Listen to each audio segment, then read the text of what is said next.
Hello and welcome back to the DECAMERON Project.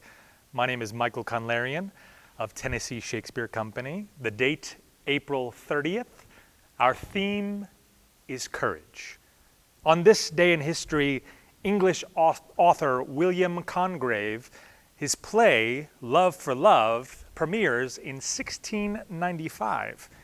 In 1789, George Washington is inaugurated as the first president of this United States, and Albert Einstein completes his doctoral thesis at the University of Zurich in 1905. Now, if you were to look into Shakespeare's work and try to find a man that equals the bravery of George Washington, the intellectual prowess of Albert Einstein, and the wit of William Congreve, you might not look at Much Ado About Nothing's Dogberry, but he might think that he is equal to those three men. In fact, he thinks of himself as the Sherlock Holmes of Much Ado About Nothing, when in fact, he's more like the Inspector Clouseau. In this scene, Act 4, Scene 2, he has been interrogating a criminal element, and after being called a certain word, he has his whole identity upended. See what happens when he gets called an ass. Dost thou not suspect my place?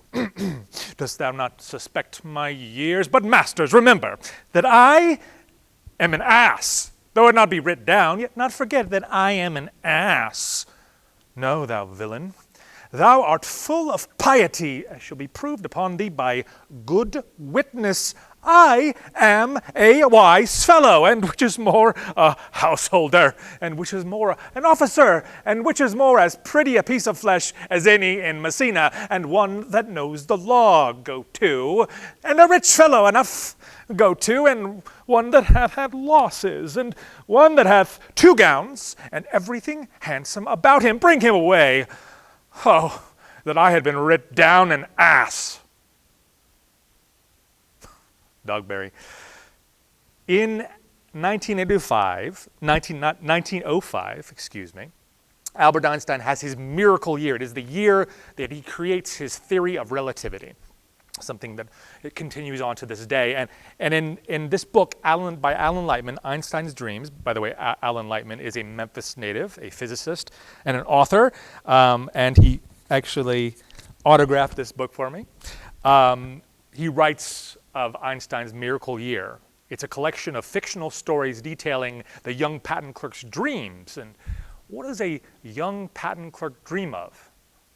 Time, of course. Every Tuesday, a middle-aged man brings stones from the quarry east of Bern to the masonry in Hollandstrasse. He has a wife, 2 children grown and gone, a tubercular brother who lives in Berlin. He wears a gray wool coat in all seasons, works in the quarry until after dark, has dinner with his wife, and goes to bed. Tends his garden on Sundays, and on Tuesday mornings, he loads his truck with stones and comes to town. As he passes people in the street, his eyes are on the ground. Some people know him, try to catch his eye or say hello. He mumbles and walks on. Even when he delivers his stones to Hollandstrasse, he cannot look the mason in the eye. Instead, he looks aside. He talks to the wall in answer to the mason's friendly chatter. He stands in the corner while his stones are weighed. 40 years ago in school, one afternoon in March, he urinated in class. He could not hold it in. Afterwards, he tried to stay in his chair, but the other boys saw the puddle and made him walk around the room, round and round. They pointed at the wet spot on his pants and howled. That day, the sunlight looked like streams of milk as it poured whitely through the windows and spilled onto the floorboards of the room, and the boys hooted at him as they chased him around the room with the wet spots on his pants. They hooted and called him bladder baby, bladder baby, bladder baby. That memory has become his life. When he wakes up in the morning, he is the boy who urinated in his pants. When he passes people on the street, he knows they see the wet spot on his pants. He glances at his pants and looks away. When his children visit, he stays within his room and talks to them through the door.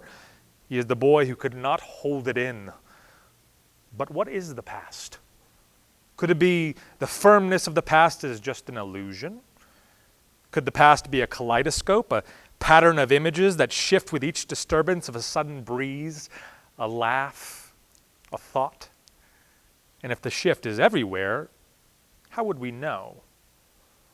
In the world of shifting past, one morning the quarryman awakes and is no more the boy who could not hold it in. That afternoon in March long gone was just another afternoon.